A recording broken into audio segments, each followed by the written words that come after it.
અને હવે વાત કરીશું બનાસકાંઠા જિલ્લાના વિભાજન બાદ વિરોધ પ્રદર્શનની અને વિરોધ બાદ સર્જાયેલ રાજનીતિ।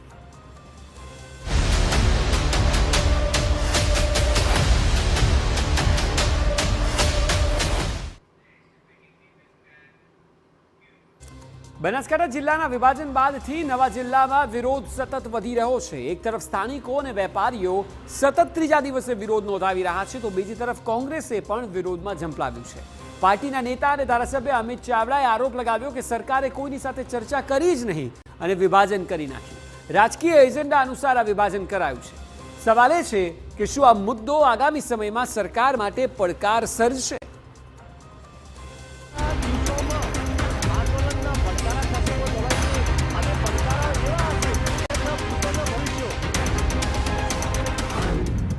વિભાજન બાદ વધતો વિવાદ।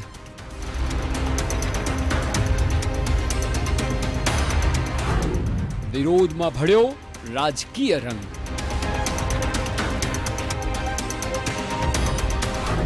અમિત ચાવડાએ કહ્યું, રાજકીય એજન્ડા પ્રમાણે લેવાયો નિર્ણય।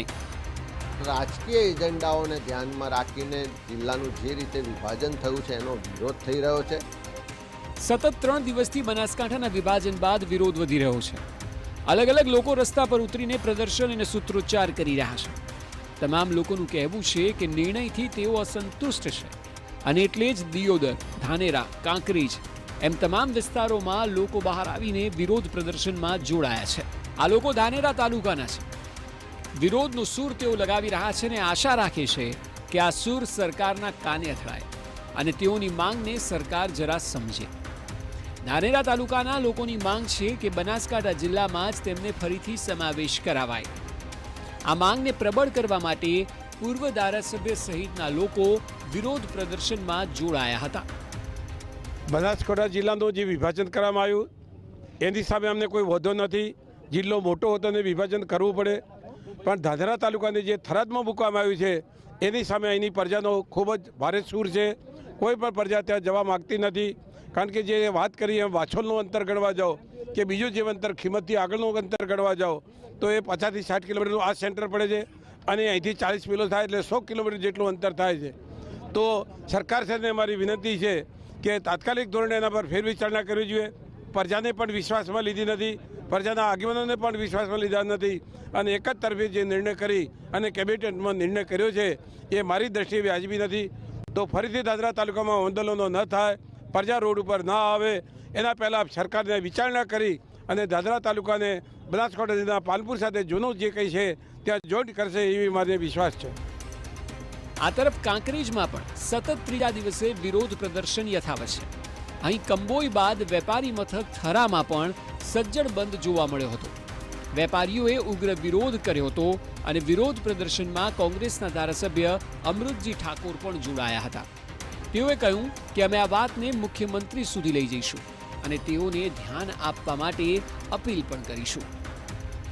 અત્યારે બંધનું એલાન આપ્યું છે। અમે 1-2 દિવસના જ અમારા વિરોધ પક્ષના નેતા સાથે ચર્ચા વિચારણા કરી રાજ્યના મુખ્યમંત્રીને આ બાબતથી જાણ કરીશું, લેખિત રજૂઆત કરીશું કે કાંકરેજને બનાસકાંઠા જિલ્લામાં સમાવેશ કરવામાં આવે। એ અમારી જે તાલુકાની જનતાની વિવિધ જે માગણીઓ છે માગણીઓનો ઉલ્લેખ કરી અને અમે માનનીય મુખ્યમંત્રી સાથે આ બાબતે ચર્ચા વિચારણા કરી અને રજૂઆત કરવાના। લોકોનું પણ સ્પષ્ટ માનવું છે કે સરકારના નિર્ણયને લીધે કાંકરેજના પણ તમામ લોકો રોષમાં છે। સરકાર તેઓને બનાસકાંઠામાં જ રાખે। કાંકરેજ તાલુકાને વાહમાં લઈ ગયા એથી અમે બહુ રોષે ભરાયેલા છીએ।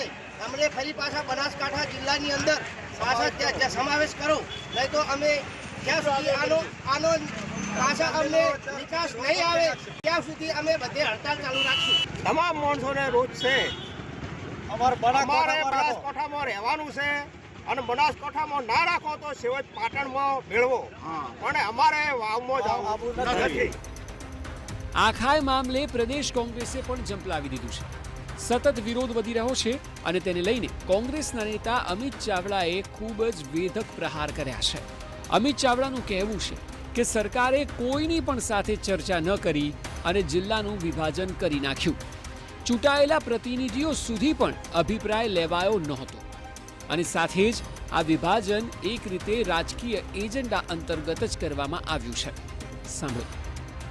જે રીતે સરકારે કોઈ પણ સાથે પરામર્શ કર્યા સિવાય, કોઈનો પણ અભિપ્રાય લીધા સિવાય, ચૂંટાયેલા પ્રતિનિધિઓને પણ પૂછવામાં નથી આવ્યું, ત્યાંની સામાજિક રાજકીય જે સંસ્થાઓ છે એને પણ પૂછવામાં નથી આવ્યું, કે સામાન્ય ત્યાંના જે લોકો છે એને પણ પૂછવામાં નથી આવ્યું.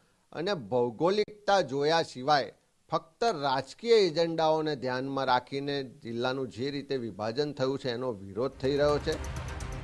જે પ્રકારે વિરોધમાં કોંગ્રેસે ઝંપલાવ્યું છે તેના પરથી હવે સવાલ પણ અનેક ઊભા થઈ રહ્યા છે. સૌથી પહેલો સવાલ એ છે કે શું વિવાદ આગામી દિવસોમાં વધતો જોવા મળશે? બીજો મહત્વનો સવાલ એ છે કે જે પ્રકારે વિરોધ થઈ રહ્યો છે, શું સરકાર સામે મોટો પડકાર સર્જાશે? આગામી સમયમાં સ્થિતિ વધુ વણસી શકે છે, કારણ કે ધીરે ધીરે વિરોધની આગ પ્રસરાઈ રહી હોય તેવું સ્પષ્ટ લાગી રહ્યું છે. અને હવે તેમાં રાજકીય રંગ પણ ભળ્યો છે. અને એટલા માટે આગામી સમયમાં સરકાર સામે પડકાર વધે તો નવાય નહીં. દિનેશ ઠાકોર સાથે અતુલ ત્રિવેદી, TV9 બનાસકાંઠા.